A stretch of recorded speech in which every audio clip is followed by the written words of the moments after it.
Ridley Scott's Alien came out in 1979 and changed a lot about the science fiction and horror genres. 7 years later, James Cameron, the master of the sequel, followed it up with Aliens and kicked it up a notch by folding in 80s action into it all. It jumped up a notch. It did, didn't it? 6 years after that, Alien 3 wasn't good. We'll leave it at that. Not good. Believe me, not good. And ever since then, fans of the Alien franchise have been desperately waiting for someone, anyone, to make something with the look, feel, and quality of the original two films. Well, boys and girls, prayers have finally been answered by Fede Alvarez, who directed films like Don't Breathe and the 2013 remake of Evil Dead. This is Mark's on Movies, and today we're reviewing the new Alien Romulus. Now, let's get into it.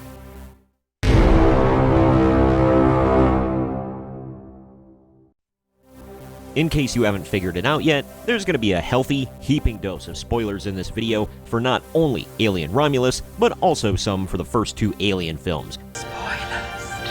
Let's go over all of it. A Weyland-Yutani probe uncovers a xenomorph-infested wreckage of the USCSS Nostromo, setting off a chain of events involving Rain Carradine, an orphan working on the colony Jackson Star. For those that don't remember the first Alien movie, the Nostromo was a ship that Ellen Ripley was on.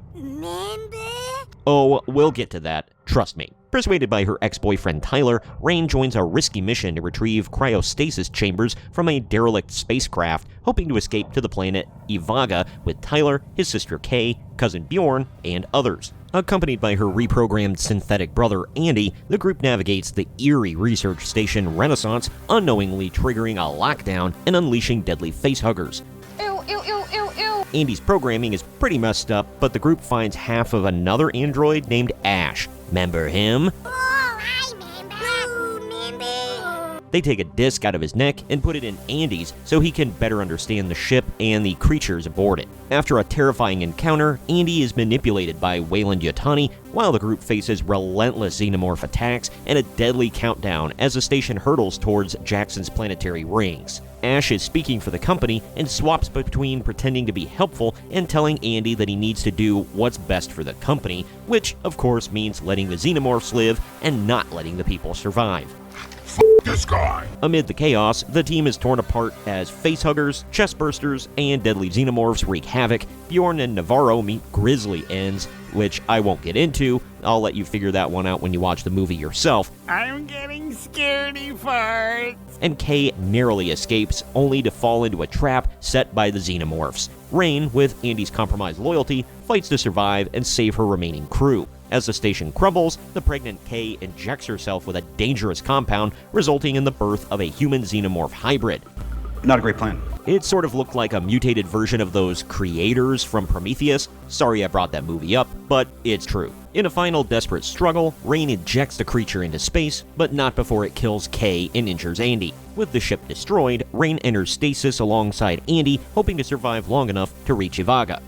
It's a bold strategy, Cotton. Let's see if it pays off for him. Now, let's get into the breakdown. I feel like the characters were all fairly strong in their particular roles. There weren't so many that we couldn't keep track of them, but there weren't so few that we couldn't get a meaningful death count. They all had their motivations pretty well fleshed out, and weren't there just to fill out the scenes and be fodder. Rain and Andy were great together. I loved how David Johnson, who played Andy, could switch back and forth between malfunctioning android. Honestly, he played it as if he was fairly autistic to be a serious, cold-blooded, logically thinking android. I understand nothing. I really enjoyed the performances of those two. We got some new technology mixed in with some old from the franchise. When it comes to science fiction, you're kind of looking for that. Nothing deviated too far from anything we'd previously seen in Alien films. Even the weaponry was fitting. In sci-fi, you can toy around with that a bit more than in other genres, but it all still seemed to fit in the cinematic universe. Cool.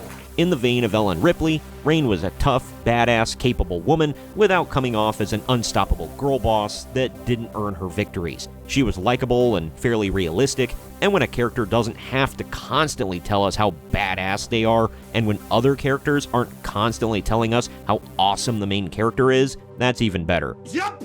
Show, don't tell. We very much went back to the more sci-fi horror movie style of Alien 1, while also combing in dark action movie elements of Aliens. There was suspense, but it was pretty action-packed from about 10 minutes in, and it didn't really let up. It wasn't flashing lights and loud noises all over just to keep you occupied. Everything was necessary and made sense in the structure of the story that they were telling, but it was still very packed with things going on. I like people, places, and things. Perhaps towards the very end, they could have paced it out a bit more and let it breathe, but that's more of a personal preference. Nothing was hurt by the pacing, that's for sure. The main critiques I had for this film are born out of confusion more than anything. I have several questions.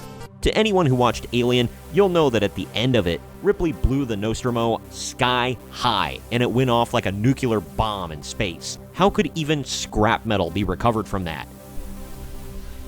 I don't know. And besides that, the android Ash was decapitated, melted with fire, and then also in that explosion of the Nostromo. How in the fuck was the top half of him still on that ship?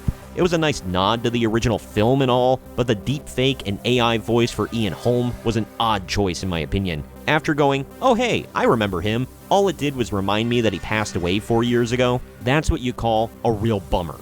All in all though, I very much enjoyed Romulus. And this isn't just a case of, well, we've been getting such alien movies since the late 80s, this is a step up.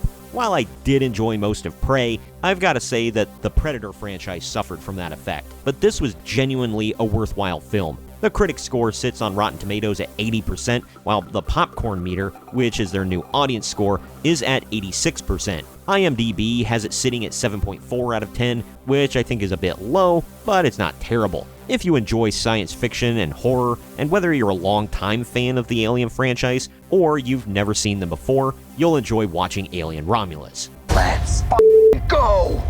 Let's go. Comment with your thoughts on this. To those hoping for me to crap on this movie, sorry to burst your bubble. I'm being positive for once. What did you think about Alien Romulus? Do you agree with my takes? Where do you think they go from here? What's your favorite Alien movie? And do you prefer Alien or Predator? Let me know down in the comments section. Also, please share this video around to everyone you know, and don't forget to like the video, subscribe to the channel, and click the little bell to be notified every time we post brand new content. This has been Marks on Movies. I'll see you next time.